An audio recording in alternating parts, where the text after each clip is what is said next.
And those are 3 product categories that, quite frankly, you shouldn't be selling in. And again, like I told you before,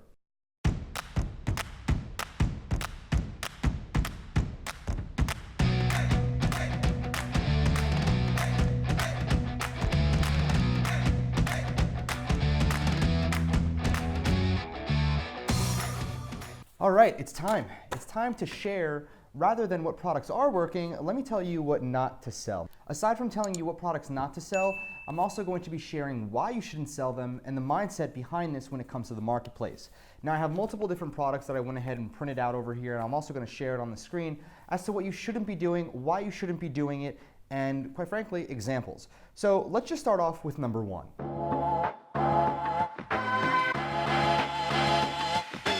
Bracelets and these more so kind of just generic bracelet type of products. Now, what I will say is that niche-oriented bracelets is a different story than generic bracelets. Bracelets that, are just kind of like those bands with like a strap on it that don't really cater to anybody isn't something you want to start selling in. And I see a lot of beginners, they come in and they go ahead and they start selling these type of bracelets, or they go out there and just stood up random bracelets on their store and then start advertising and think they're going to make $1 million.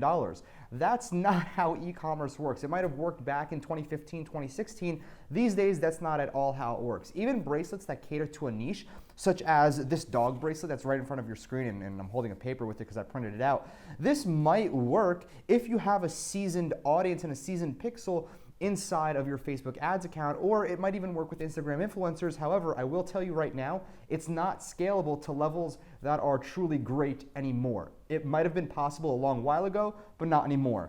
However, you'll also notice that I have this particular product on your screen as well. It's just a bangle, and it has, like these cubic zirconias, these fake diamonds on it. And again, selling something like that on your store, nobody cares. Nobody wants that. But on the flip side, like I said before, if you have a bracelet that targets dog lovers, it might sell, not to scale, but it definitely will be able to sell if you go ahead and you plan this out correctly. So number 1 is bracelet type of products. I did know somebody a long while ago who went ahead and sold like $300,000-$400,000 worth of turtle-based bracelets, and he did exceptionally well. However, it fizzles out because it's not something long-term. There's only a certain amount of people in the turtle niche. And again, it's only, you can only take that so far. But let's talk about the second type of product.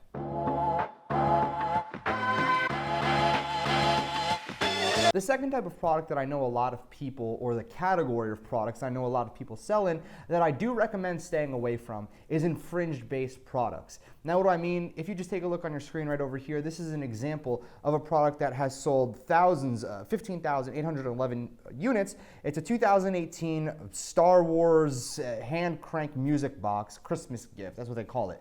This is infringed, okay? Meaning that it's super easy to sell, very, very easy, but Shopify payments will shut you down, PayPal will shut you down, and also you can get a cease and desist from Disney, and you'll potentially, maybe, again, this isn't always 100%, you might get sued if they really want to go ahead and make an example of you. So I don't suggest going into infringed products. Infringed products are very, very scary. It's a very scary world to get into, especially if you go after like the NCAA.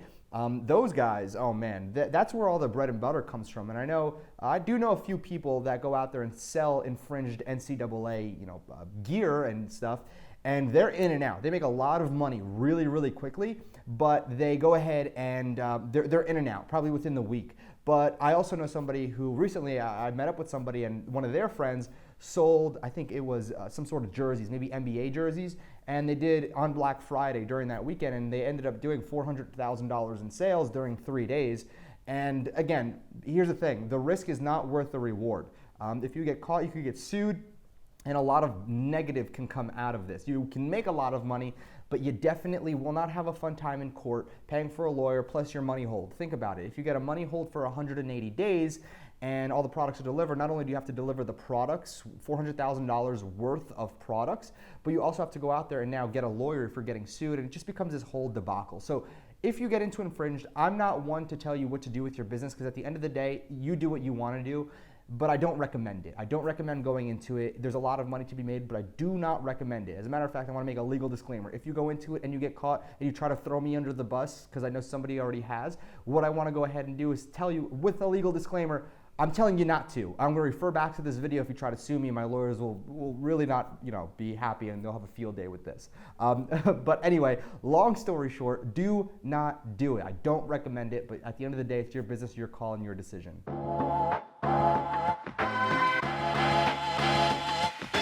Now, another example is yoga pants and very generic based clothing. I see so many people, and this is how you can tell if somebody is a dropshipping beginner, is that they try to go into like yoga pants, or they create their very own clothing line that's print on demand. That's how you can tell that they've either made a lot of money really quickly and then never made it again, or they've gone out there and just have no idea what it takes to actually build a store properly. And I see this happen all the time. People try to go and sell yoga pants. They go and try to sell, sports bras, and they think they can tap into this multi-billion-dollar market and compete against Nike and Under Armour and all these massive brands that have established themselves for years. Meanwhile, they're dropshipping products that are taking exceptionally long to get there. These suppliers are doing thousands, if not millions of units every single month, which means that your orders are definitely going to get lost in the transaction process and the shipping process as well. So again, it's a really, really big undertaking when it comes down to clothing, and more than anything, especially like yoga pants. I see so many beginners think that they can just start off in the yoga niche. And unfortunately, you guys are met with incredible defeat, and you will most likely not want to dropship and call it a scam because of the fact that you tried and it didn't work because you just tried to go and target yoga pants. Here's the thing about this, think about it, right? Is that big brands like Lululemon and even Fashion Nova, they had a hard time starting, but they utilized influencers at the time. They have certain products that their audience knows that they're amazing for. I think Lululemon's like $100 for yoga pants, and Fashion Nova has these jeans for women that fit them really, really perfectly. So that's their products that do exceptionally, exceptionally well, and you have to go up against them. And it's not an easy task to do, getting a girl or getting anybody to purchase any type of product, especially the one that I'm showing you right here with these yoga pants. It's exceptionally hard to get them to purchase it from you if you have no reputation. You're going against an uphill battle, and most of the time people start with not a lot of capital to fight that battle long term. So you're at a loss. So now let me discuss what products you should be looking for. You should be looking for products that, number one, solve a problem, they're quirky, they're not easy to find in stores, and they have mass market adoption. So again, those are the kind of the 4 criteria that I look for. More than anything, I will look for solves a problem, not easily found in stores, and has mass market adoption.